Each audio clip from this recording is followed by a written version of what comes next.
What's the biggest clown move you ever pulled for someone you loved? You know how people say love makes you do stupid things?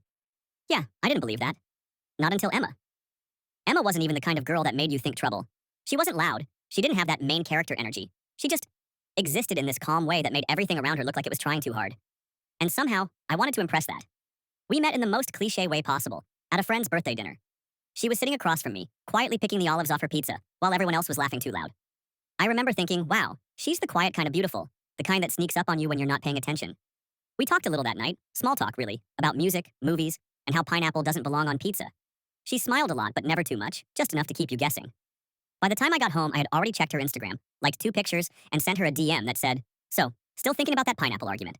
She replied the next morning with, "Still think you're wrong." And just like that, I was in trouble. Weeks went by, and talking to her became this tiny ritual I looked forward to. She wasn't the easiest person to impress, and that made it worse for me.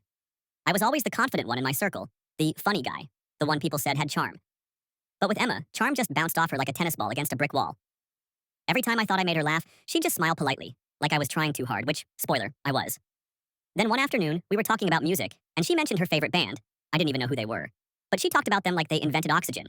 She said their music made her feel alive, and something about that made me want to be part of that feeling too. So when I saw they were having a concert in the city 2 weeks later, I didn't even think twice. I bought 2 tickets, front row. And that's when my brain started cooking up the dumbest idea I've ever had in my life. It started innocent, I swear. I just wanted to do something sweet. But then my friend Dave, who is basically the devil in human form, said, "Bro, you should ask her out at the concert. Like, make it huge. You know, movie style." And I was like, yeah, that's crazy. Except, it didn't sound crazy. It sounded romantic, epic, unforgettable. So, I spent the next few days planning it out like some undercover mission. I made a cardboard sign that said, "Please be my girlfriend, Emma." I even decorated it with little LED lights, because Dave said, "You gotta make it pop under the stage lights, bro." I practiced how I'd hold it, how I'd smile, how I'd look like the perfect mix of confident and vulnerable. My heart was doing backflips just thinking about it. I imagined her blushing, the crowd cheering, the band dedicating a song to us all of it. The day of the concert, I barely slept. I changed outfits 3 times. I sprayed way too much cologne, enough to fumigate an auditorium. Emma looked beautiful. She wore this oversized band tee, ripped jeans, and her hair in a messy ponytail that somehow made her look like she walked straight out of a dream. When she smiled at me and said, "Thanks for the ticket," I swear my brain melted a little.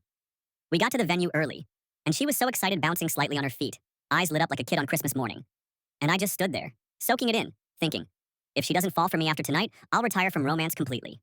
The band came out, the lights went crazy, the crowd screamed, and somewhere between the 3rd and 4th song, I decided it was time. Now, I didn't exactly plan how I was going to ask her out, but I just acted on impulse. I just did it.